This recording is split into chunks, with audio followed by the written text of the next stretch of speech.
30th through 37.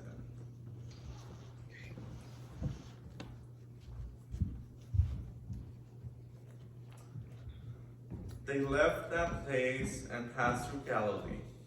Jesus did not want anyone to know where they were because he was teaching his disciples. He said to them, "The Son of Man is going to be betrayed into the hands of men. They will kill him, and after 3 days he will rise."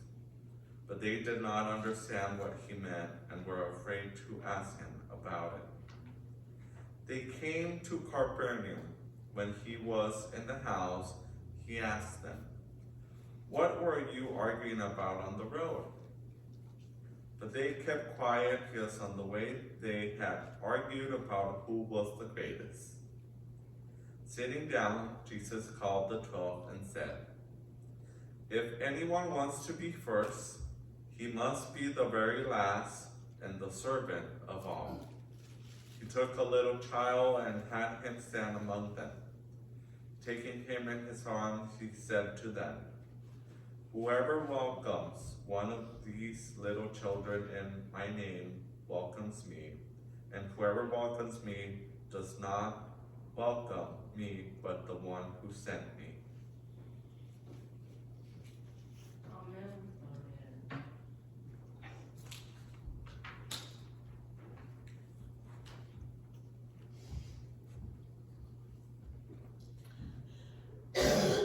She was an amazing woman, wasn't she?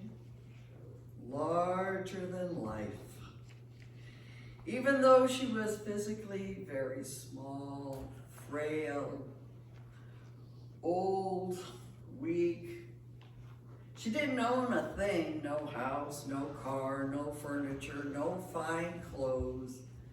In fact, she wore the same outfit day after day after day after day. And yet, when she died, the world mourned her death. That's right, we called her Mother Teresa.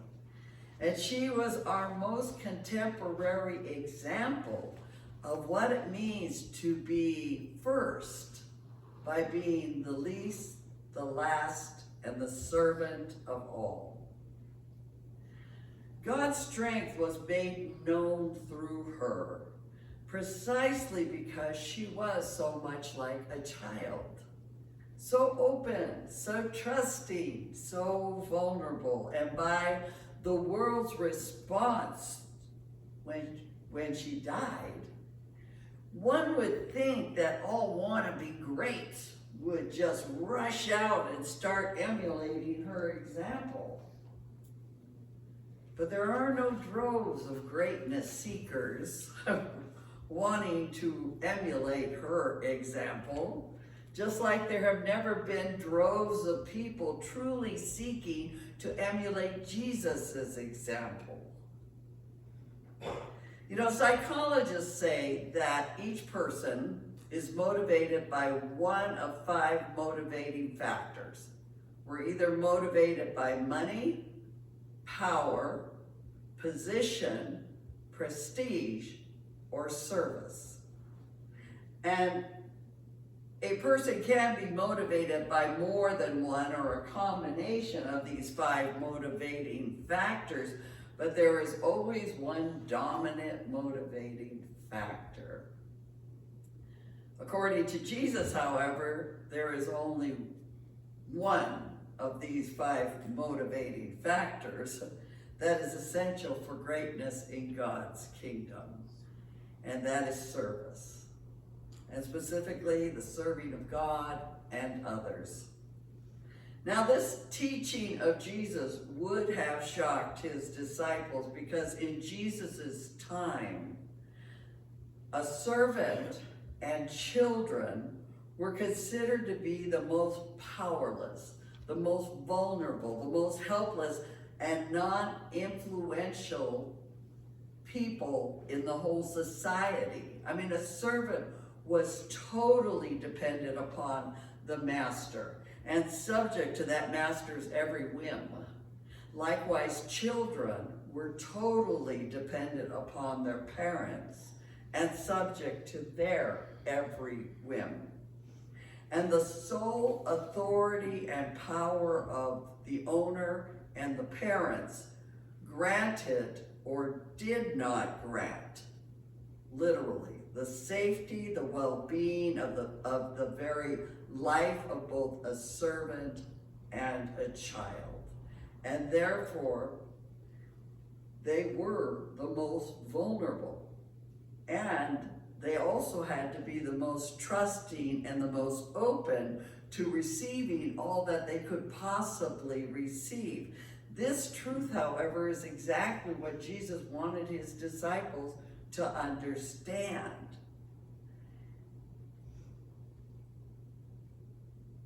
That is, it is when we are the most open and trusting of the Spirit, when we are the most open and trusting is when we are the most able to receive all that the Spirit seeks to give us. This is when we are the most open to being guided by the wisdom from above. Not the wisdom of this world, but the wisdom beyond this world. And when we allow ourselves to be completely guided by the wisdom from above, that is when we have the potential of becoming like Jesus and like a Mother Teresa and able to accomplish extraordinary things. Primarily because we discover that with God, there are no limits. You see, the wisdom from above is quite contrary to the wisdom of this realm. Because the wisdom of this world says, make your choice within limits. Yeah. Whereas the wisdom from above says, make your choice and you will learn there are no limits. There are no limits because limits are arbitrary lines that we ourselves set. And it is our own fears and comfort levels that dictate where we draw those limit lines. And so we all know people who have very narrow limit lines. They've drawn very narrow limit lines. And then there are people who draw their limit lines higher and wider. But in either case, they are all still self-imposed limits. And what Jesus came to show us is that it is possible to accomplish extraordinary things just by getting beyond all our self-imposed limits. Because only then will we reach the place where we are no longer afraid. No longer afraid of being poor or rich. No longer afraid of failure or success. No longer afraid of not being smart enough, trusting enough, strong enough or weak enough, brave enough, healthy enough, young enough or old enough, and ultimately no longer afraid of death itself. It is at last reaching that point in our life when we can choose, like Jesus and Mother Teresa, to do whatever it is that God would have us do and choose all that our hearts yearned to do, unafraid. Unafraid of all the what ifs. What if this? What if that? Right? Unafraid of all the unknowns. Unafraid of all the maybes. You know, when we talk about this sometimes, we say, oh, let's do this. Well, what happens if this? And maybe it won't work. Or, I don't know, it's kind of scary, right? This is reaching that point finally in our lives when we are unafraid of all the what ifs, of all the unknowns, of all the maybes. It is at last being set free from all our fears and self-imposed limitations and able to be guided 100% by the wisdom beyond this world and its laws of limitations. I always call it, just like when I decided to buy this half of the property, I said, there I go, I'm jumping off the cliff again. It is, it's like that. It's a free fall. You don't know, but you just take the chance and you jump. Set free.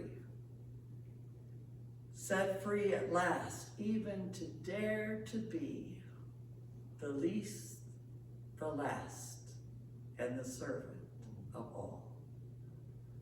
May God grant us that kind of courage. Amen. Amen.